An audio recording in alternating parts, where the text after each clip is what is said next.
Hey y'all, Joe here with Southern Coastal Cooking, and tonight is my first big cook on the Kingman. Just trying to try some stuff out. First off, I want to thank a couple sponsors here. We have got Timber Milling and Kiln Company, LLC, Smoky Woods barbecue chunks and chips.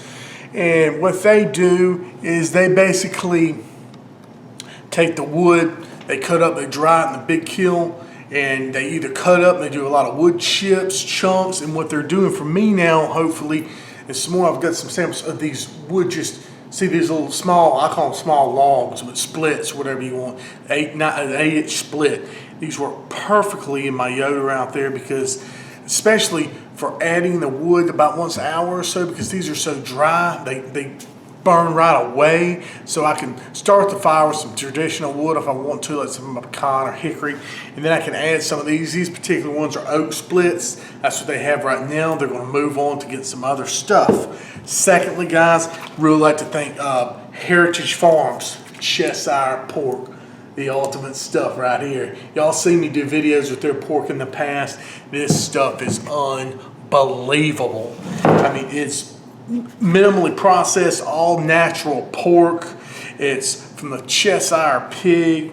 It's no hormones added, no artificial ingredients, no steroids, no animal byproducts, no preservatives, no fillers, no flavoring solutions. Born and raised and harvested in the United States. Really, really good stuff. And you can see these ribs are really clean cut, nice straight ribs, not all that stuff. This is what I'm gonna be using in the competition, okay? Anyway, we'll put all those websites and whatnot in the description box so when you get that out of the way. Talk to y'all about what I'm doing on the Kingman tonight. I started up a little early, kind of getting a late start, just doing some test runs. I got a couple slabs of them ribs on there. I've got a pork loin and a picnic shoulder. Been on there about an hour maybe, and we're just gonna roll with that as long as I can stay up with it and just see how it does. So I think that'll be a lot of fun. Bring y'all out here and show you what I got going in the pit. Again, this is just a test run. I'm really excited about doing this, y'all. Thank you so much, y'all. Stick with me. All right, y'all, we're walking out to the Kingman here, and everything seems to be nice, but look, I think my coal bed's getting low, so we're about to add one of those logs here. Y'all follow me around here to the side, and I'll show you how it's done. All right, I think y'all can see the grate right there, and you can see the long's burning there, but the thing is we got to manage our coals, manage the fuel there. You don't want your logs to burn out on you. You don't have any more coals to start the next one. That's where you run yourself into trouble here. So what I'm going to do, I'm going to open up the chamber right there. See, you got little pieces of those burning. I'm going to take another one of these. Oh, dang. Set up there. Those things are hot. You got to remember that. Remember that top is about 400 degrees. So I'm going to set this puppy right in there. Okay. So that one will get started right away. Now I'll shut this door, and I can control that fire by using this. See that damper right there? Don't do anything yet. We're going to let it roll and just see what happens, all right? All right, y'all, check out what we're cooking here. Hopefully y'all can see. We've got that shoulder right there, and then we've also got I've got my ribs. I've got my pork loin, everything there. Like I said, hopefully y'all can see all that. Flip you over here, make sure you're seeing what I'm seeing. And I'm going to just spritz all this a little bit with apple juice and stuff I got here. Make sure we're doing well there. Oh yeah, okay.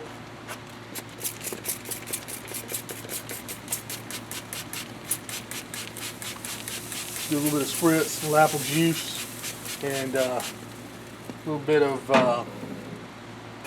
good stuff. I'm going to flip this pork butt because I want him skin side up. There we go. So we'll go ahead, let that back down, and roll with it, y'all.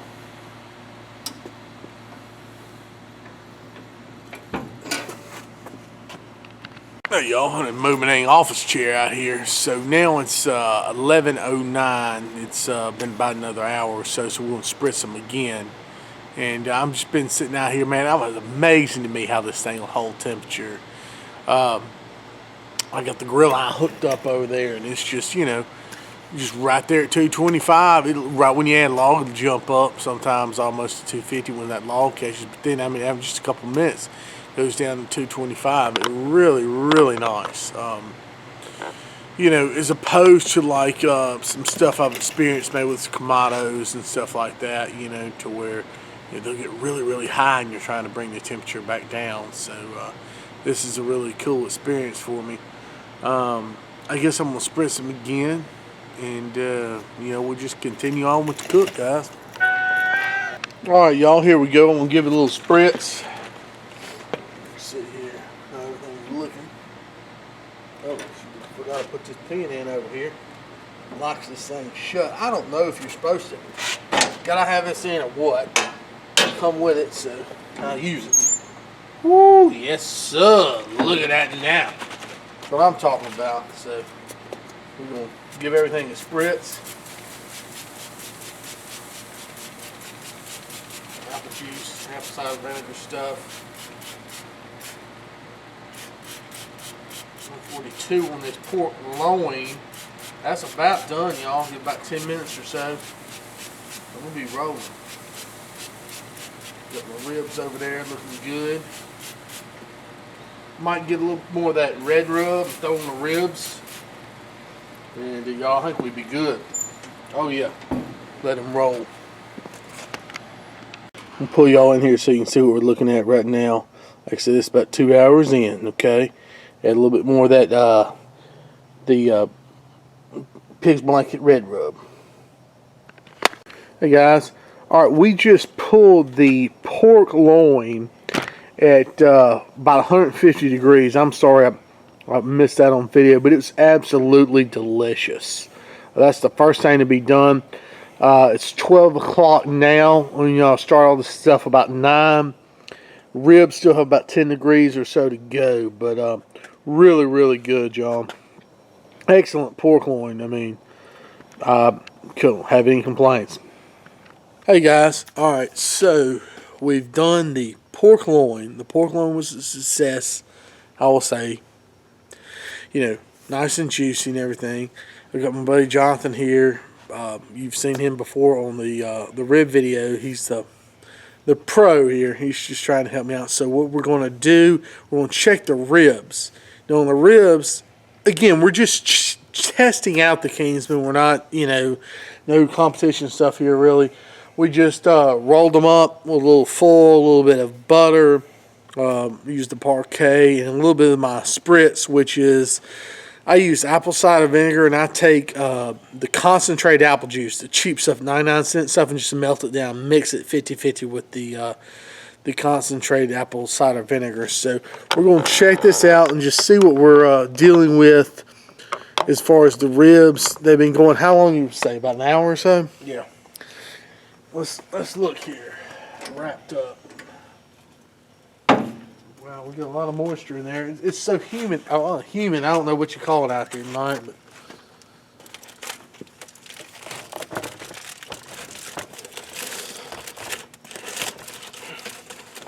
now it's got a lot more flex to it. Take a look here.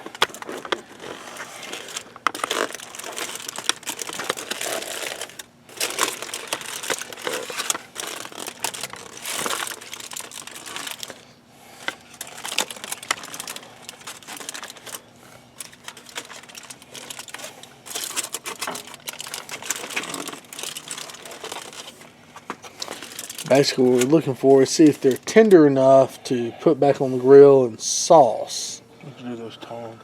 Let's see, I gotta find my tongs. Hold on just a second, y'all. Just take a look, and we're seeing a little bit of drawback there on the bone. What I'm liking is you don't have to have a bunch of char there on the back side, which is good. You know, you don't want that. Good color. Pretty good color there.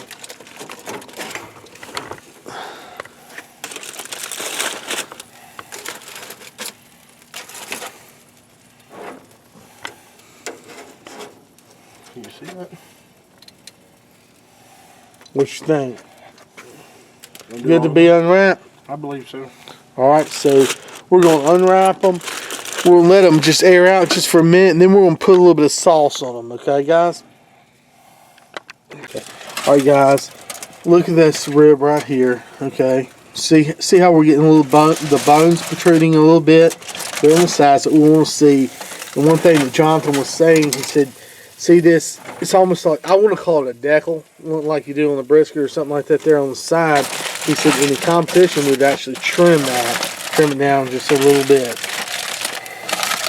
But as far as flex, how are we feeling on like the bend test, I guess you would say, on the ribs? They're pretty good. They're only at about 180 degrees. Okay. That one had a little more to lose. This one's still a little tight. Again, we're just, out here just kind of testing the Kingman and fine-tuning some techniques. Yeah, mainly fire control is what we're here about tonight.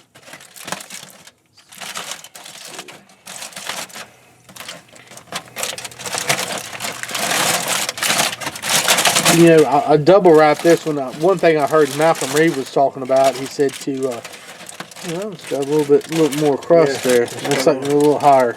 Yeah. But he was talking about if you double wrap, not to let so much steam in the packet. Yeah, that one's been good. Okay, all right. Yeah. So that one's probably about ready. There it goes. Do you think maybe is it cooler over here, do you think, for some reason? That one seemed had more flex to it than this one did. Okay, so we want to switch out. We'll rotate them. Okay. I was going to rotate these guys and then probably sauce them here and just to see. Get in the thick part. Let me see some light. They're all bumping right at 180 degrees. Okay. That one's 183, and that just goes to show you the different variations in the meat. Some racks are just more tender than the others. That one actually read 3 degrees hotter than the other ones, but it's got more tension in it than any others. So that one's real flex. So we got our butt, our little shoulder over there. It's just trying to get some color on it. There he goes. All right, y'all, at this same point, we're going to go ahead and brush them down with a little bit of sauce. Tonight, we're going to use, for Malcolm Reed's, this is the Killer Hall's barbecue sauce. This is something that Jonathan sells at his store at Grills, Mississippi here in Ridgeland off Lake Harbor. But, your favorite sauce would do. This one happens to be one of my favorites. Obviously, the gentleman has done very well in competitions, Mr. Malcolm Reed. Well. Yeah, he's from North Mississippi, so he's real big on the KCBS circuit. Yeah, so we like to use his sauce, something like this. You don't have to have a whole lot of sauce. You'll see we're just glazing. We're really just trying to get the color, the coat. Just like imagine this: you're painting a beautiful board here. You're staining it. Yeah, you're staining it. You don't want the barbecue sauce to sit on top of it. Yeah. Because then it's gonna thicken up and get real sticky. Mm-hmm. We want it to sort of soak in, put a light coat on it. And if your barbecue sauce is real thick, you can thin it down with an apple juice or pineapple juice or apple cider vinegar if you have to, something like that. Even if you want to get crazy about balsamic vinegar, just be careful. Whatever flavors you like. So we're going to do that. We'll put the hood back down. Let this go a little bit. You never want to put just a raw sauce on a rib and just serve it. You want to let a sauce cure, so to speak, on a rib. That gives it some great color. So we're going to go ahead and put the hood back down the Kingman. What to do as a rule of thumb is to put whatever temperature your meat is, heat your barbecue sauce to that temperature so you're not shocking the meat. Yeah, that's a good idea. We happen to have this sitting out for a while, kind of room temperature, but that's a great idea. Don't boil your barbecue sauce, but yeah, you want to heat the barbecue sauce. Yeah, it's the same temperature. So we're going to go ahead and we'll let this heat up for a little bit. All right, y'all, so we got the ribs off now. Let me show you here. I kind of cut some of them up. And yeah, it's just the first round practice. Looking really good with some bark. Go ahead and give it a taste.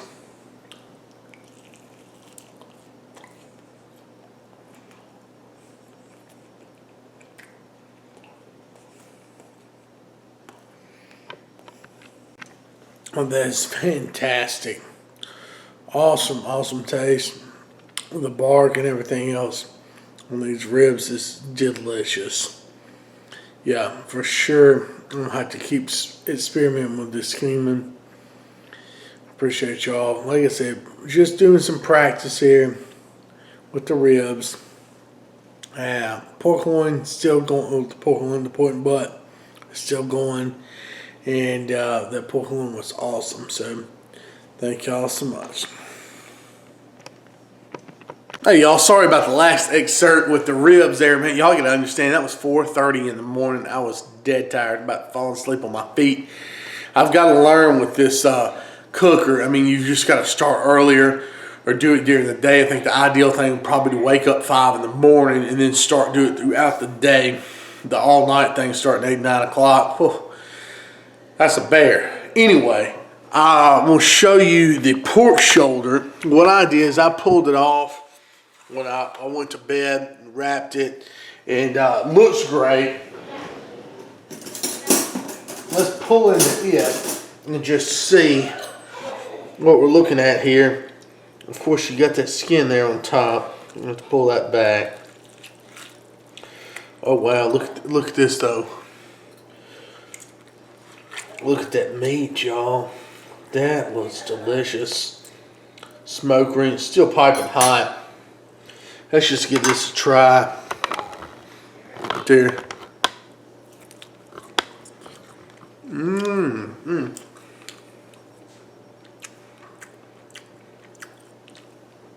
That's good stuff.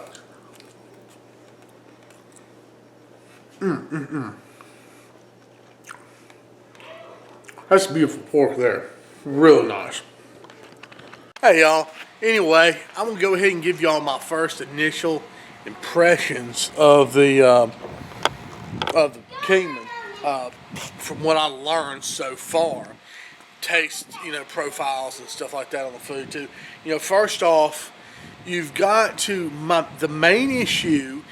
Well, it's not really an issue, but I'm saying the main thing you've got to keep your mind about is you've got to feed the fire. You've got to keep the fire fed. Temperature drop. If you let your logs, your 2 logs, whatever you got in there, turn to coals and just wither away, it's hard to start you don't have anything to start the next log by or whatever, you'll lose your heat. Although with all this metal here, it is very good at holding and retaining some heat. So you just got to keep an eye out. At least, add 1 log an hour. I probably went through 10 logs last night or so, splits. With Jerry's, I'm looking forward to with the kiln dried wood, like I was showing you all at the beginning of the video. Those guys, will start a little quicker, so that's really good. Excuse me. You've got just that's the main thing you got to watch. Temperature control is great, all that kind of stuff. Pit levels out very easily. Secondly, flavor profile of the food surprised me. I was expecting a stronger, pungent, honestly not as pleasant smoke profile, and it very pleasant smoke profiles with this gave the food. Really, it was not abrasive. It was not too much smoke, just enough smoke. You knew the smoke was there, get on the back of the palate, but not too much. So I was really impressed with that. Just keep you burning a clean fire in the Kingman. So, being the first cook, I think this is a big success. I've learned a couple things. Like I said, with any pit, you've got to learn it. Thank y'all so much. Please check the description box. I'll try to throw some links in there where you can get that grill eye that I've used. Hey, I was having a big frig cooler out here last night. Of course, had a couple beverages in. I'll throw a link to that. Also, Yoder and the guys that I'm getting this wood from, because wood's a big thing. You've got to think about your wood. That's the thing. Your fuel is very important. But anyway, thank y'all so much. Y'all please like my video, subscribe my channel. God bless y'all. Have a good one. Happy Mother's Day, everybody.